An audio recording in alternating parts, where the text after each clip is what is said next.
Distinguished ladies and gentlemen, friends all, 40 years ago on the 11th of January 1973, the inaugural meeting of the Caribbean Examinations Council was held in Barbados. At this historical event, two visionaries of the regional integration movement, the Right Honorable Errol Walton Barrow of Barbados and the Honorable William Dimas, spoke to the impulse and the mission that this post-colonial enterprise embodied. Dimas explained that, and I quote, "The establishment of council should not be seen as just a change of examining bodies, but as part of a conscious effort on the part of regional governments to restructure, redirect, and remodel the school system of the Caribbean with a view to relating them to the environment, the problems and the needs of our societies."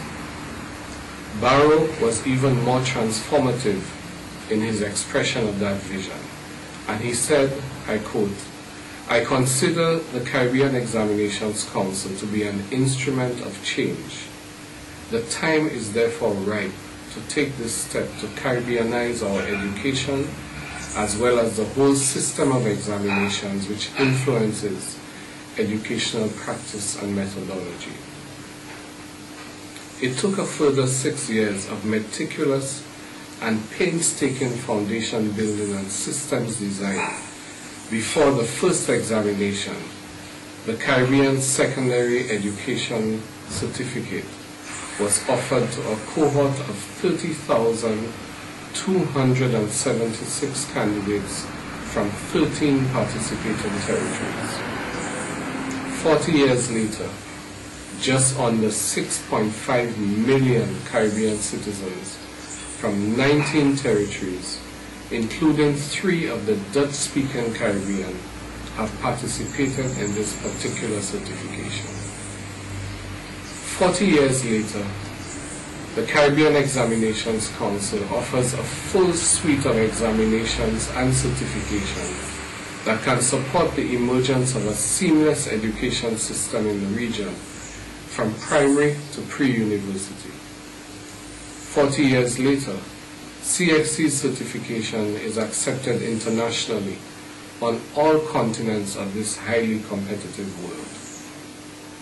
The familiar landscape of the past 40 years is changing exponentially, and today we face challenges of a much greater order of magnitude, while contemplating opportunities of significantly wider amplitude.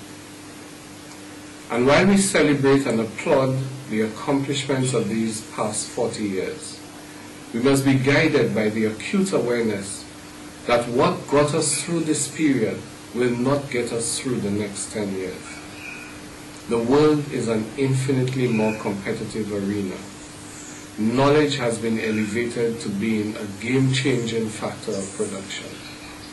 And national competitiveness is no longer about the altitude of the best learners, but about the standard of accomplishment of the rest. As I indicated at the opening of the 2012 meeting of Council in Anguilla, yesterday, competitiveness was measured by the cream of the crop. Tomorrow, it will be measured by the caliber of the cohort. There is, therefore, an unavoidable imperative of rethinking education in the Caribbean. There are contradictions in life in which the past returns as future, and this is the historical moment in which we must reaffirm and restore our regional resolve.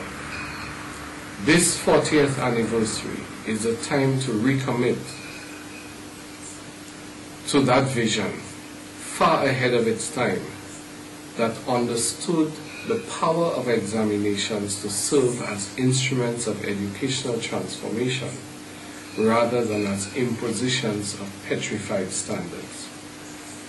Now is the time to recommit to the vision that the guarantee of Caribbean sovereignty lies in our capacity for collective cooperation, and that our competition is not Jamaica but Japan, is not Trinidad but Thailand, is not Barbados, but Brazil. Now is the time to conclude with the progressive decline of every resource-based industry upon which we have relied, that the future of this Caribbean and the final guarantor of our survival and sustainability is the human resource capacity of our region. We at CXC have committed ourselves to assuring the global human resource competitiveness of the Caribbean through the provision of quality assurance in education and comprehensive certification. Let us, therefore, give thanks to God for His graces to this regional institution, for the caliber of service it has rendered to our Caribbean. We pay tribute to the visionary founders, one of whom, Sir Roy Auger, is thankfully still with us, and to all who preceded us in leadership and in service. We acknowledge the work done by the succession of registrars, from Major Rudolph Daniel, Mr. Wilfred Beckles, Mrs. Irene Walter, and Dr. Lucy Stewart. And we recommit ourselves to the awesome historical responsibility that we have inherited in this sterling institution.